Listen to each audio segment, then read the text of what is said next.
오늘은 아모스서 3장의 말씀을 보도록 하겠습니다. 이 아모스서는 하나님의 공의와 정의가 어떻게 실현되는가를 우리에게 가르쳐 주는 내용인데요.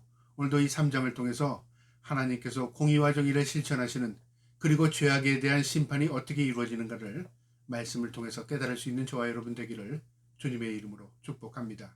3장 1절에 이스라엘 자손들아, 여호와께서 너에게 대하여 이르시는 이 말씀을 들으라. 하나님께서 선지자 아모스를 통해서 말씀이 임했는데요. 그 말씀을 하나님의 대언자로서 전달하는 겁니다. 들어라. 애굽 땅에서 인도하여 올리신 모든 족속에 대하여 이르시기를. 이스라엘 백성을 의미하죠. 하나님께서 노예 생활하던 이스라엘 백성들을 출애굽시켜서 약속의 땅 가나안 땅에 정착시키셨습니다. 그리고 너희는 내 백성이며 또 나는 너와 함께 하시겠다고 하나님께서 약속하셨습니다. 그러나 이스라엘 백성들은 시간이 지남에 따라 하나님에 대한 의식이 망각됩니다. 그리고 이방인들처럼 살아가는 거죠. 하나님께서 그들에게 선지자를 통해서 반복적으로 경고했습니다. 내게 돌아오라. 말씀을 회복해라. 그러나 그들은요, 의식이 없이 하나님의 말씀을 회복하지 못했습니다. 하나님께서 이제 심판이 앞두고 있는 이스라엘 백성들에게 다시금 경고하는 겁니다. 2절에요. 내가 땅의 모든 족속 가운데 너희만을 알았나니.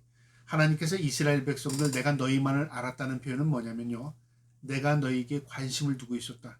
내가 너희를 택했다, 그 말이죠. 하나님은 우리를 구별하여 하나님의 자녀 삼으신 겁니다. 내가 똑똑해서, 내가 믿음 좋아서 하나님께서 우리를 구별한 게 아닙니다. 전적인 100% 하나님의 긍휼과 은혜입니다.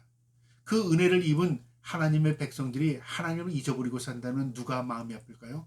하나님의 마음을 아프게 하는 겁니다. 그래서 세상의 죄악이 하나님의 마음을 아프게 하는 게 아니라, 죄악된 세상 가운데 하나님의 백성들이 세상 사람들처럼 살아가는 걸 보고 하나님 마음 아파하시는 겁니다. 세상 사람들이 하나님을 경배하지 않아서 하나님 마음 아파하시는 게 아니라, 하나님의 백성들이 하나님을 잊어버리고 살아 하나님 마음 아픈 겁니다. 마치 부모가 자식을 애타게 기다리고 자식을 위해서 희생하는데, 자식은 부모를 잊어버리고 살아요. 자식은 부모에 대한 의식이 없이 살아요. 누가 마음 아픈 겁니까? 부모가 마음 아픈 거죠. 마찬가지인 겁니다. 하나님께서 하나님의 백성들에게 내가 너희만 알았다. 내가 너희를 구별했다. 내가 너희를 사랑한다, 그 말이죠. 그러므로 내가 너희의 모든 죄악을 너희에게 보응하리라. 내가 너희를 사랑했음에도 불구하고 너희가 하나님을 의지하지 않고 오히려 하나님을 적대시하고 거꾸로 하나님 말씀대로 살지 않고 세상 사람처럼 산 것, 그 결과가 보응입니다. 여러분, 우리는 예수 믿기 때문에 모두 다 구원받습니까? 말이 틀리지 않습니다. 그런데 중요한 것은요, 교회 나간다고, 교회만 나간다고, 나 예수 믿어 입에만 달고 있다고 해서 구원받는 게 아닙니다. 구원은 전적인 100% 하나님 은혜이지만 구원받은 백성이 어떻게 사느냐를 보는 것입니다. 물론 우리가 삶을 통해서 구원받는다, 그것도 아닙니다. 중요한 것은 하나님의 택함 받은 백성은 하나님의 기쁨으로 살아가는 것입니다. 당위성입니다. 그걸 하나님 보신다, 그 말이죠. 그런데 하나님이 택함 받은 백성이 세상 사람처럼 살고 있어요. 아니, 세상 사람들보다 기준이 더 없어요. 그러면 하나님은 마음을 아프게 하는 거죠. 그러면 그 결과에 대한 보응이 있다, 그 말이죠. 두 사람이 뜻이 같지 않은데 어찌 동행하겠으며. 한 길을 간다면 두 사람이 마음을 맞춰서 한 길을 걸어가는 겁니다. 근데 두 사람이 마음이 맞지 않아요. 그럼 헤어질 수밖에 없죠. 마찬가지입니다. 하나님이 우리와 동행하십니다. 우리는 하나님께 동행하기를 원합니다. 그 임마누엘이 내가 너와 함께함이라. 그런데 내가 하나님의 뜻대로 살지 않으면서 하나님 동행해 주세요. 그럴 수 없다, 그 말이죠. 하나님은 이스라엘 백성과 함께하기 원하지만 이스라엘 백성들이 하나님의 뜻을 저버리고 살기 때문에 하나님이 이스라엘 백성과 함께할 수 없다, 그 말입니다. 두 사람의 뜻이 같지 않은데 어찌 동행하겠으며. 사자가 움킨 것이 없는데 어찌 수풀에서 부르짖으며. 젊은 사자가 잡은 것이 없는데 어찌 굴에서 소리를 내겠느냐. 원인과 결과에 대한 의미입니다. 사자가 으르릉거리는 것은 어떤 먹잇감을 움켜쥐었기 때문에 으르릉 소리 지는 것이다, 그 말이죠. 원인이 있기 때문에 결과가 있는 것입니다. 소리는 결과물입니다. 원인은 움켜쥐은 거죠. 하나님의 심판이 임한다는 결과는 우리의 죄악 때문이라, 그 말입니다. 또 5절에 덫은 땅에 놓지 않았는데 새가 어찌 거기 치였으며 잡힌 것이 없는데 덫이 어찌 땅에서 튀겠느냐. 새가 땅에 딱 꼼짝없이 붙들려 있어요. 날개짓을 날아가지 못해요. 그것은 덫에 걸린 겁니다. 또 덫이 땅에서 탁 튀어오른 겁니다. 이것은 새가 걸렸다는 증거입니다. 원인과 결과죠. 원인이 있기 때문에 결과가 나타난 거다 그 말이죠. 우리의 죄악 때문에 하나님 심판하시다 그 말이죠. 그러면 우리의 죄악을 청산하면 심판이 임하지 않죠. 우리가 하나님 앞에 회개하면 하나님 용서해 주시죠. 모든 게 원인을 찾아야 하는데 그 말이죠. 근데 우리 결과만 가지고 이렇다 저렇다 그러고 결과만 가지고 원망하고 결과만 가지고 불평합니다. 모든 초점을요 우리가 내게 맞춰보세요. 하나님과 나의 관계에서는 무엇이 잘못됐는가? 우리의 죄악으로 인하여 결과가 나타난 것입니다. 우리의 잘못으로 인하여 그런 것이 결과가 나타난 겁니다. 또 그렇지 않을지라도요 하나님의 섭리가 있어서 그 결과가 있을 수 있습니다. 어쨌든 중요한 것은요 어떤 결과가 내가 원치 않는 결과가 나타났다면 우리 자신을 돌아보는 것입니다. 그래야 문제를 해결할 수 있는 것입니다. 6절에요. 성읍에서 나팔이 울렸는데 백성이 어찌 두려워하지 아니하겠으며 여호와의 행하심이 없는데 재앙이 어찌 성읍에 임하겠느냐. 하나님께서 재앙을 주시기 때문에 재앙이 임하는 것이지 아무 의미도 없이 갑자기 재앙이 일어납니까? 지진이 하나님이 지진을 일으키지 않았다면 지진이 일어납니까? 우리 믿는 사람들은 우리 그렇게 생각하잖아요.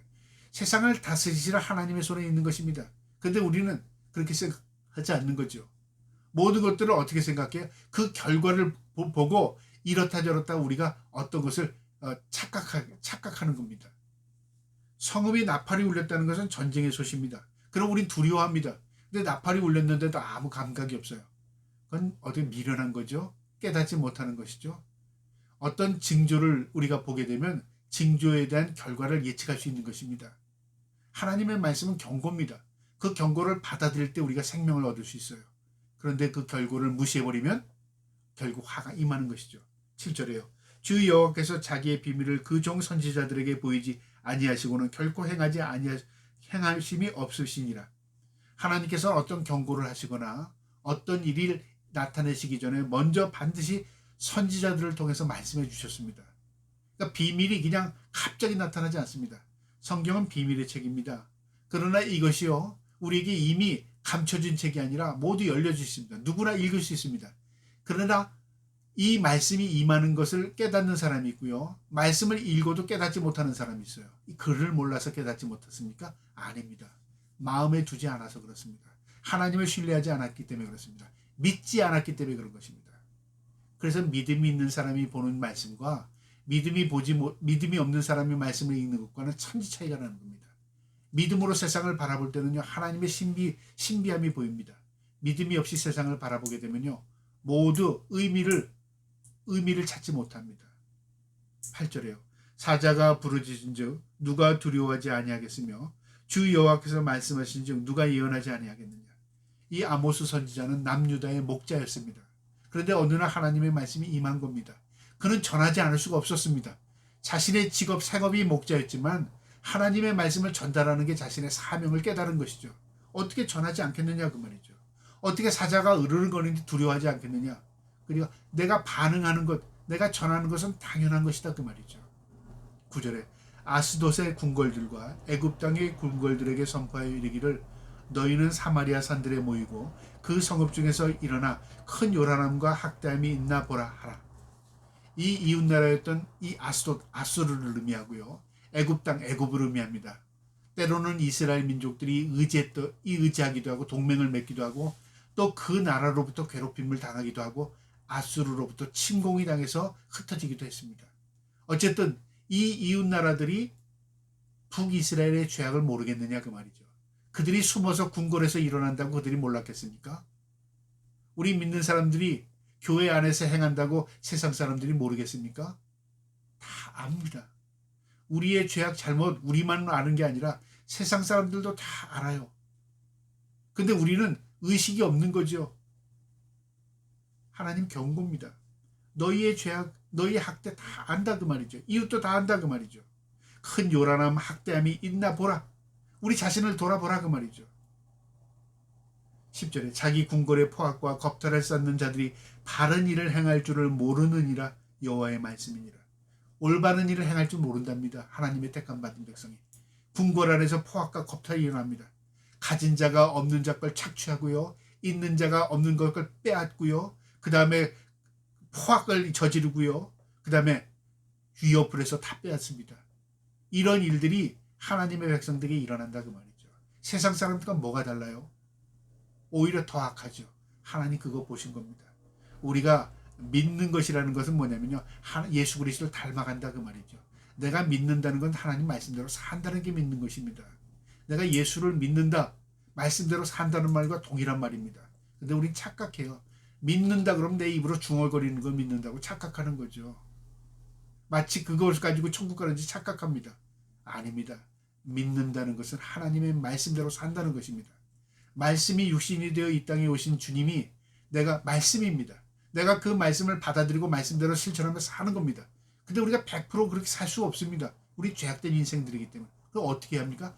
오늘도 내일도 내 자신의 죄악 잘못을 깨닫고요, 말씀을 살려고 힘쓰는 겁니다. 그 말씀대로 살아가는 여정인 것입니다.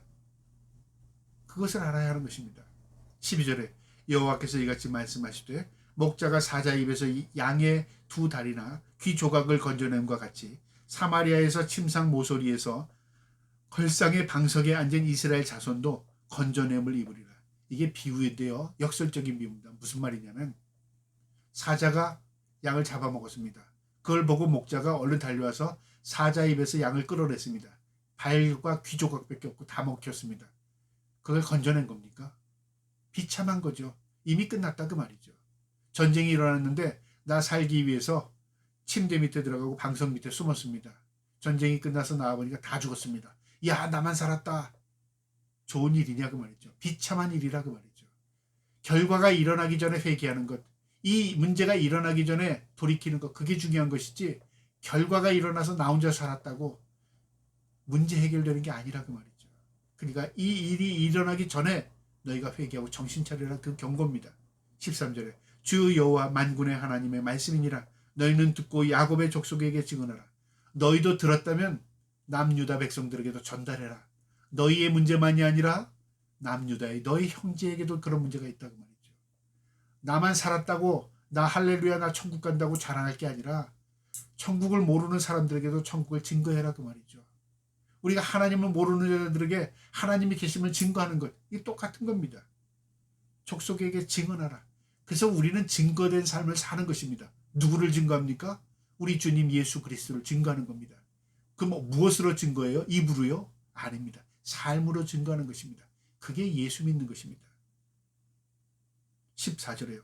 내가 이스라엘의 모든 죄를 보응하는 날에 베델의 제단을 벌하여 그 제단의 뿔을 꺾고 땅에 떨어뜨리며, 이 베델의 제단은 우상을 상징하는데요, 남유다와 북이스라엘이 갈라지면서 북쪽에 여로보암 왕이요, 북쪽에 있는 백성들이 남쪽으로 예배하러 가는 것을 못 가게 하기 위해서 북쪽에 있는 베델에다가 산당을 세웠습니다. 그리고 그곳에 금송아지상을 만들고 이곳에 하나님이 계시고 이곳에서 예배하는 것 동일하다고 말한 거죠. 그래서 이스라엘 백성들이 멀리 남유다까지 내려가지 않고요, 북이스라엘 베델에서 예배했습니다. 그러나 시간이 지나면서 의식이 상실되고 그들이 우상 숭배하는 걸 착각하고 하나님 섬긴다고 착각한 거죠. 그러니까 그들의 행위는 하나님 섬긴다는 예배라고 했지만 하나님과 전혀 관계없는 예배, 오히려 우상 숭배하고 있었다는 거죠. 이걸 어디에 비유할 수 있습니까? 우리가 오늘날 하나님을 경배한다고 말하지만 그 예배라는 이름으로 사람을 높이고 있고요, 예배라는 이름으로 정치 활동을 하고 있고요, 예배라는 이름으로 이권을 챙기고 있고요, 예배라는 이름으로 사람을 높이고 있다면 이건 예배가 아닌 겁니다. 예배는 하나님을 대상으로 하나님을 높이는 겁니다. 그런데 우리는 예배를 여기도 붙이고 저기도 붙입니다.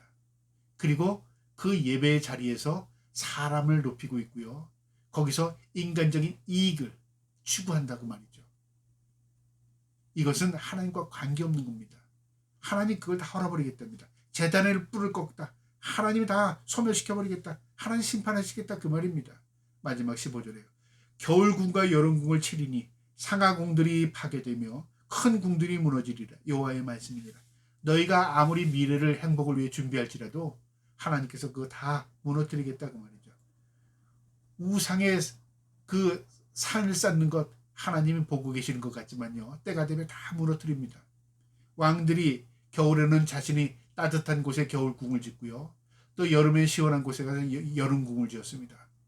행복을 위해서, 자신의 편안함을 위해서. 그러나 그들이 지었다고 해서 그들이 그것에서 행복을 누리거나 편안한 삶을 살 수 있는 게 아닙니다. 오히려 전쟁에는 더 비참한 꼴을 당하게 된다 그 말이죠.